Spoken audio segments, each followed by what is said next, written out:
Welcome to Gunners Lovers TV.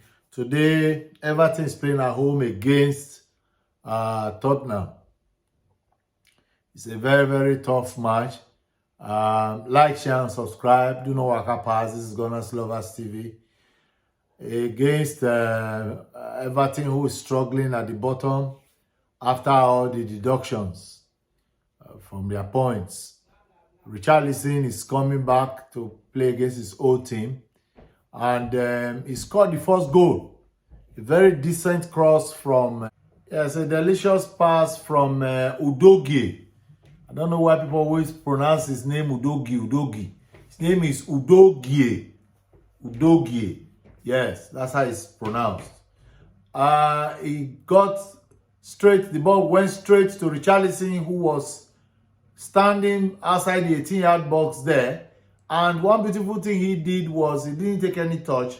He just guided the ball straight with a little effort, straight into the net. Jordan Pickford, the England #1 goalkeeper, could not have any answer for that, for that ball. He was just looking, he jumped, but before he could reach the ball, it was like lightning striking.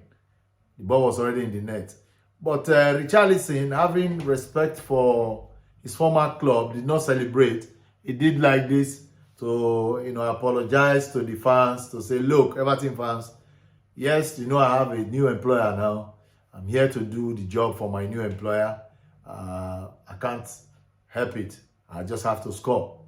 So that brought a lot of celebration from Tottenham end, but Everton fans were very, very sad. And then, before you knew it, a corner came in, and that corner was so well taken that Everton players crowded Vicario, the goalkeeper for Tottenham, and he could not really come out of his lines. But what he did was to punch the ball. In the process, the ball hit the pole and came back, where Calvin Lewin was waiting with another Everton player. And Calvin Lewin just guided the ball with his head into the net. So that's how Everton equalized. From then on, it was a tense atmosphere.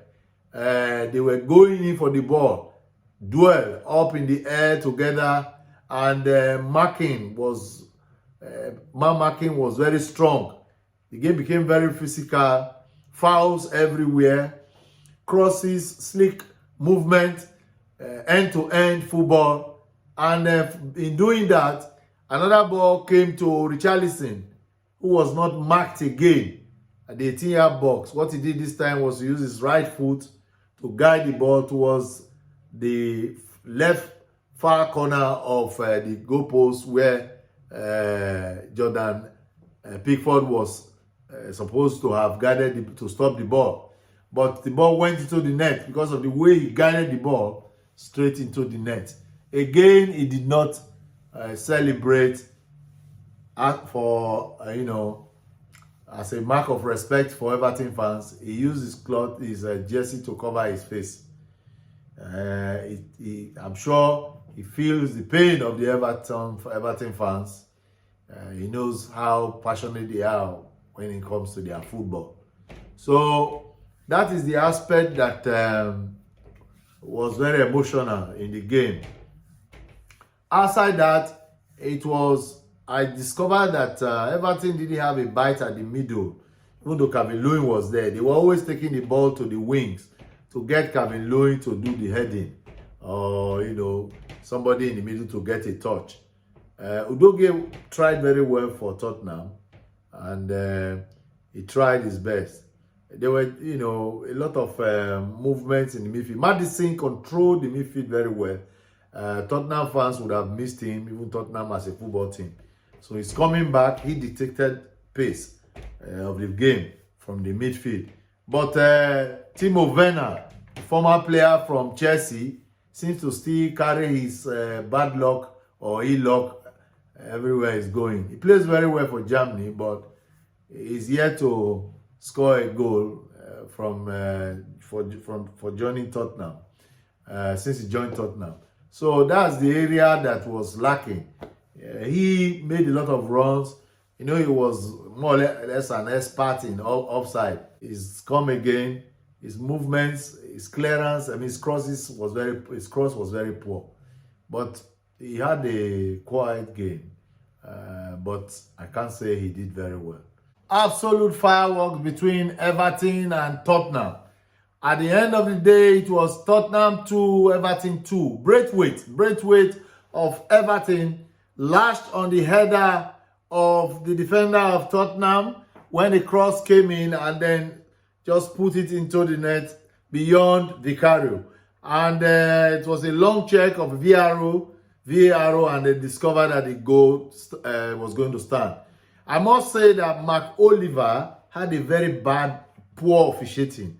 At some point, I became very, very annoyed about the interpretation of fouls in football, where a Tottenham defender will push outrightly an on-rushing Everton striker, Beto or so, who was facing the goal, brought him down in the 18-yard box, penalty appeal, screaming everywhere. Everton coach Sean Dyche got a yellow for protesting. I cannot believe that. It was a clear foul on Everton player. And there was another second one that happened. The same thing. I think that was when the coach had enough, Sean Dyche, and he got a yellow for it. Look, even some fouls that should go Everton's way, it did not go their way because Mark Oliver stood there between the Tottenham and the Everton. So the officiating, in my opinion, was one-sided. It was just God that said that it would be a draw today. Otherwise, what Mark Oliver was going to do with that officiating today, it was beyond my explanation. Now, Richarlison is the man of the match for the Everton-Tottenham game, and because he did very, very well. 2 goals for Tottenham, and it was not just the 2 goals, the way he scored them, his total contribution to the game. So because of that, they gave him man of the match. I must also say that they worked their socks off. They were all going for the ball. You would think it's a derby. You think it's a derby. At some point, the defender for Everton defenders of Everton were running out of steam completely.